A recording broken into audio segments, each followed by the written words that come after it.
दिनांक 13 एप्रिल सोमवारी विश्व बंजारा दिवस हा साजरा करण्यात आला. अखिल भारतीय काँग्रेस कमिटीच्या वतीने इंदिरा भवन येथे हेडक्वार्टरमध्ये देशाच्या ऐतिहासिक अशा एवढ्या मोठ्या पक्षाकडनं पहिल्यांदाच बंजारा समाजाचा एका समाजाचा कार्यक्रम हा हेडक्वार्टरमध्ये त्या ठिकाणी साजरा करण्यात आला. या कार्यक्रमाला पक्षाचे वरिष्ठ नेते के राजूजी, सप्पलजी, गौतमजी हे प्रामुख्याने उपस्थित होते. भारतातील अनेक राज्यांमधून माजी मंत्री, माजी आमदार, माजी खासदार, सध्याचे खासदार, सध्याचे आमदार हे अनेक राज्यातून त्या ठिकाणी आले होते. मोठ्या संख्येने या ठिकाणी हा कार्यक्रम या ठिकाणी खूप सुंदर असा साजरा झाला. मी खरं तर ऑल इंडिया काँग्रेस कमिटीचं आभार मानेन की आपण बंजारा समाजाची त्या ठिकाणी नोंद घेत आहात आणि भविष्यामध्ये निश्चितच याचा फायदा पक्षाला त्याचबरोबर बंजारा समाजाला देखील होईल. एकीकडे ठाकरेंची शिवसेना जी विधान परिषदेची आमदारकी आहे ते मागते आहे. तुम्ही देखील पुन्हा एकदा तुम्हाला आमदारकी मिळावं यासाठी प्रयत्न करताना दिसत आहेत. तुम्ही या ठिकाणी काही भेटीगाठी देखील घेतलेल्या आहेत. मुकुल वासनिक यांची भेट घेतलेली आहे, त्याबद्दल काय? निश्चितच माननीय उद्धव ठाकरे साहेब, माजी मुख्यमंत्री आणि महाविकास आघाडीचे नेते यांचं नाव पुढे आलेलं आहे. त्यांचं नाव पुढे येणं स्वाभाविक आहे, कारण ते मुख्यमंत्री राहिलेले आहेत. मागच्या वेळेस सुद्धा जेव्हा त्यांचं नाव पुढे आलं होतं आणि त्याचबरोबर माझ्या नावाची जेव्हा घोषणा झाली होती, तेव्हा स्थानिक पातळीवर राज्य नेतृत्वाने माझ्याबरोबर आणखी एक नाव त्या ठिकाणी जोडलं होतं.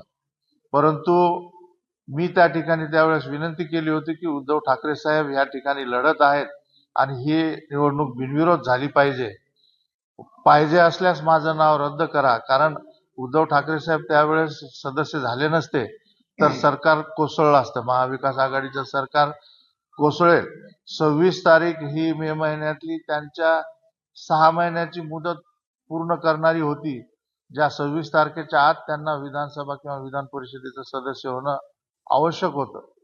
परंतु त्यावेळी आदरणीय सोनियाजी गांधी, आदरणीय खरगे साहेब यांनी ठाम भूमिका घेतली की दुसरा उमेदवार त्या ठिकाणी काँग्रेसला रद्द करावा लागला आणि माझं नाव निश्चित त्या ठिकाणी झालं आणि मला बिनविरोध त्या ठिकाणी सदस्य, माझ्यासारख्या तांड्यावरच्या पोराला काँग्रेसनी, सोनिया गांधींनी आणि खरगे साहेबांनी, राहुल गांधींनी आणि नेत्यांनी मला त्या ठिकाणी संधी दिली. त्याबद्दल मी मनापासून त्यांचा आभार व्यक्त करतो.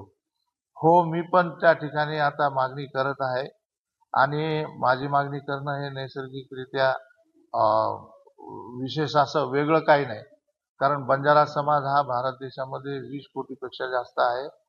भारतातील 200 लोकसभा आणि 1000 विधानसभांवरती निर्णायक असा हा समाज त्या ठिकाणी आहे.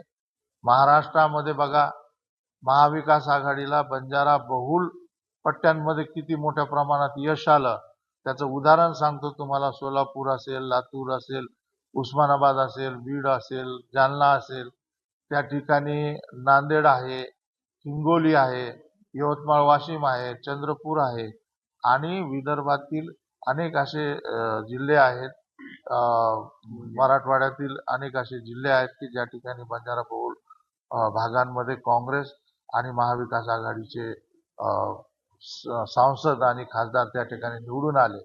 बंजारा समाजाच्या मताचा फायदा हा काँग्रेसला तर निश्चित झालेला आहे आणि होणार आहे.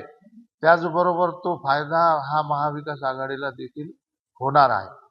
आता येणाऱ्या काळामध्ये आदरणीय उद्धव ठाकरे साहेब जर त्या ठिकाणी उमेदवार म्हणून येणार असेल तर निश्चित त्यांचं स्वागत आहे, त्यांना शुभेच्छा आहे. ते आमचे नेते आहेत महाविकास आघाडीचे.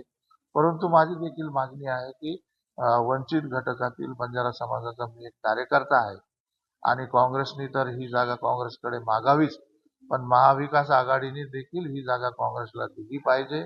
त्यातल्या त्यात बंजारा समाजाला ही जागा कायम ठेवली पाहिजे. 2002 मध्ये धोंडीरामजी राठोड, त्याच्यानंतर हरिभाऊजी राठोड, कारण यवतमाळमध्ये त्या ठिकाणी आदरणीय माणिकराव ठाकरे साहेबांच्या चिरंजीव राहुल ठाकरे त्या ठिकाणी लोकसभा लढणार होते, म्हणून हरिभाऊजी राठोड यांना विधान परिषदेवर शिफ्ट करून लोकसभा त्या ठिकाणी त्यांना दिली होती. आणि त्यानंतर राजेश राठोड. तर पुन्हा एकदा आता ह्या महिन्यामध्ये होणाऱ्या निवडणुकीत ही जागा बंजारा समाजाला राहावी. त्यातल्या त्यात ती मला भेटली तर ते सोन्याहून आणखी पिवळं किंवा साखर दुधात साखर असं नाही. पण तर एक प्रश्न असा आहे की ती जागा उद्धव ठाकरेंनी जर घेतली तर तुमचा उमेदवार देणं कठीण जाईल काँग्रेसचा आणखी. तर अशा परिस्थितीमध्ये तुम्ही नेमकी काय भूमिका ठेवणार की काँग्रेसने त्याग करावा उद्धव ठाकरेंसाठी ही जागा काँग्रेसनी लढवली पाहिजे? हे बघा, त्यागाचा इतिहास हा काँग्रेसचा आहे. सोनिया गांधी यांनी पंतप्रधान पद त्यागलेलं आहे. आदरणीय शरद पवार साहेबांसाठी राज्यसभेच्या वेळेस राज्यसभेची जागा काँग्रेसने त्यागलेली आहे. उद्याचा प्रसंग जर आला तर उद्धव ठाकरे साहेबांसाठी देखील जागेचा त्याग काँग्रेस करायला मागे पुढे पाहणार नाही. कारण महाविकास आघाडी मजबूत राहणं, महाविकास आघाडीमध्ये एक संघता एकता राहणं हे काँग्रेससाठी जरुरी आहे. राजेश राठोड आमदार झाला काय नाही झाला काय त्याने काय खूप मोठा फरक पडत नाही. परंतु बंजारा समाजाचे प्रश्न, बंजारा समाजाच्या आरक्षणाचे मुद्दे, या वर्षभरामध्ये निघालेले 63 मोर्चे आणि 32-33 लाख लोक रस्त्यावरती त्या ठिकाणी उतरलेत. या सर्व गोष्टीची नोंद घेऊन आणि बंजारा समाजाचे तीव्र असे अनेक प्रश्न जे आणखी अनिर्णयित आहेत, सोडवल्या गेले नाहीत, ते सोडवण्यासाठी ही जागा बंजारा समाजाला मिळावी अशी मागणी आम्ही पक्षाचे नेते राहुलजी गांधी, मल्लिकार्जुनजी खरगे, के.सी. वेणुगोपाल, रमेश टेनिथलाजी आणि सोनियाजी गांधी यांच्याकडे करणार आहोत.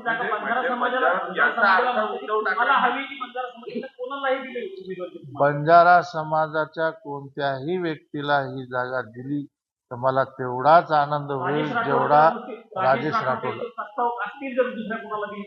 हो, मी ह्या तुमच्या माध्यमातून पक्षाला विनंती करतोय की ही जागा बंजारा समाजालाच असावी. राजेश राठोडच्या ऐवजी तुम्हाला आणखी त्यापेक्षा जास्त चांगला उमेदवार त्या ठिकाणी लाभत असेल तर त्याचं देखील मी स्वागतच करतो. आणि मला जो आनंद राजेश राठोडला दिल्यावर होईल त्याच्यापेक्षा दुप्पट आनंद दुसऱ्याला दिल्यावर होईल. पण तर एक प्रश्न असा आहे की उद्धव ठाकरेंना जर ही जागा मिळाली तर तुम्हाला पाणी सोडावं लागेल ना जागेवर विधान परिषदेत? सोडू ना आम्ही. उद्धव ठाकरे साहेबांसाठी मागच्या वेळेसच बंजारा समाजाला तशी काय उद्धव ठाकरे साहेबांसाठी मागच्या वेळेसच मी माझी उमेदवारी मागे घेण्यासाठी पक्षश्रेष्ठीला विनंती करत होतो. यावेळेस सुद्धा मी मागे पुढे पाहणार नाही. आणि निश्चितच उद्धव ठाकरे साहेब असतील, शरद पवार साहेब असतील, त्यांना देखील या गोष्टीची जाणीव आहे की बंजारा समाज हा महाविकास आघाडीच्या पाठीशी आहे. गेल्या अनेक विधानसभेमध्ये शरद पवार साहेबांनी, उद्धव ठाकरे साहेबांनी बंजारा समाजाला उमेदवाऱ्या दिलेल्या आहेत. आणि काँग्रेसचा काय, राष्ट्रवादीचा काय, शिवसेनेचा काय, तर त्या ठिकाणी ते नेते पण त्या ठिकाणी प्रगल्भ आहेत. ते पण बंजारा समाजाला जागा देण्यासाठी मोठं मन निश्चितच करतील याचा मला विश्वास आहे. आणि उद्धव ठाकरे साहेब स्वतः जर सदस्य होणार असतील तर त्यांचं स्वागत आणि शुभेच्छा.